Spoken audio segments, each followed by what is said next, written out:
Hi everyone, welcome back to my channel. As you could probably tell from my last few videos, I love making food disguised as other food. So today I'm going to show you how to make ice cream sundae shaped meringues. So to start, I'm just making a classic meringue batter by adding 6 egg whites and a 1/4 teaspoon of cream of tartar into my stand mixer and whipping this on medium speed until it becomes foamy. Once it becomes foamy, you want to gradually add your 1.5 cups of sugar into the mixture, and once all of that sugar is combined, raise the speed to a medium-high speed and then continue whipping this until stiff peaks form. Once my batter was ready, I placed half of this meringue batter into a piping bag fitted with a 4B piping tip. Now, in order to make the rest of the batter a cone-like color, I added in 1 teaspoon of cocoa powder at a time until I got the desired shade that I wanted. Then once I was happy with the color, I placed all of my chocolate meringue batter into a piping bag without a piping tip.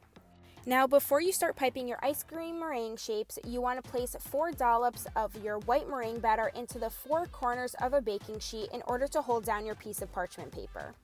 Now, in order to make your ice cream scoops, you want to take your bag of white meringue fitted with your 4B piping tip and pipe 2 swirls next to each other and then 1 swirl on top in the middle.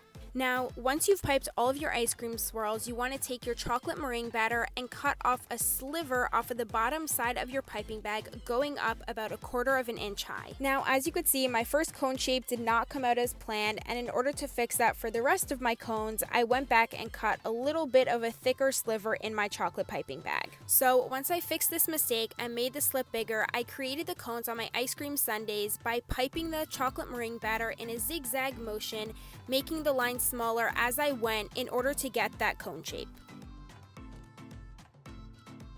And lastly, an ice cream sundae would not be complete without some rainbow sprinkles. So after I finished piping all of my ice cream scoops and all of my cones, I took some rainbow sprinkles and sprinkled them on top of all of my ice cream scoops. Now, even though I decided to keep mine basic and only make vanilla ice cream sundaes, I highly recommend that you take some of your white batter and dye it pink for strawberry ice cream, green for mint ice cream, brown for chocolate, or really any color you can come up with.